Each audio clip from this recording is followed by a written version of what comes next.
Hello, everyone. This is Tom Fox, and I'd like to welcome you to the Daily Compliance News. The Daily Compliance News is an offering of the Compliance Podcast Network. January 24th, 2019.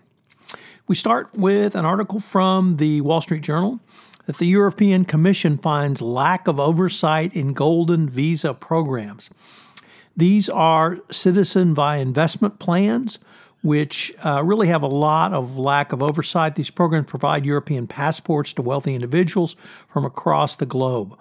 And these, unfortunately, been used as a program for money launderers and other nefarious actors.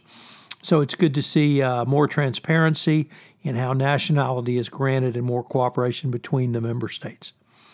Next, a story by Francine McKenna in MarketWatch. She reports that Maxine Waters says she'll be investigating Mick Mulvaney's actions at the CFPB.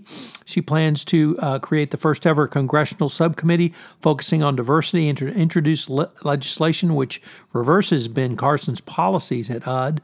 But clearly this investigation of the CFPB, Mulvaney had announced he really just wanted to destroy the agency, and he set out to do so. It's going to be interesting to see which way the direction goes and what it means for the administration. Next up, we had another guilty plea in the NCAA basketball corruption scandal as former University of Arizona assistant Emmanuel Book Richardson became the latest person to plead guilty in a federal prosecution that exposed corruption in college basketball recruiting. He told the judge that he accepted $20,000 in 2017 in exchange for a promise to steer student athletes potentially headed to the NBA to an aspiring business agent. So once again, more guilty pleas after the guilty verdicts in this case. And once again, the NCAA is really silent on this travesty. No doubt they will penalize Western Kentucky for this matter. And finally, we have another story on corruption from the world of sports, and we're asked the question, is a hacker a whistleblower? I would certainly hope the answer to that is yes, but there have been many damning secrets of the professional soccer business, FIFA exposed by a deluge of leaks, which have shined an unflattering light on some of the sport's most popular players.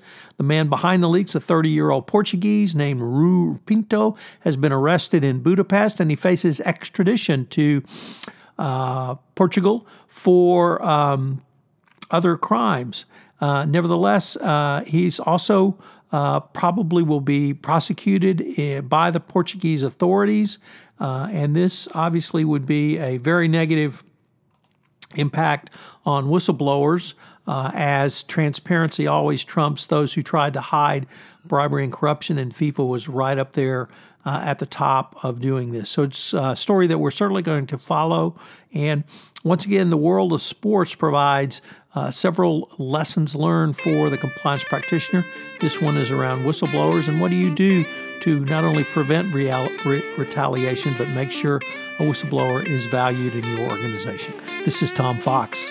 If you have any ideas for the Daily Compliance News, please feel free to email me at tfox@tfoxlaw.com. I'd love to hear from you.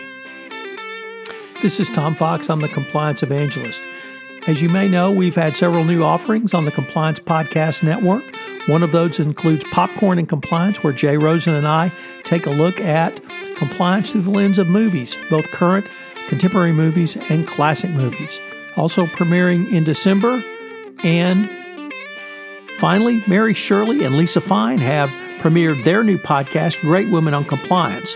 I hope you will check that out. It's a great podcast series. We have several other offerings that we are in production and will go live after the first of the year on the Compliance Podcast Network.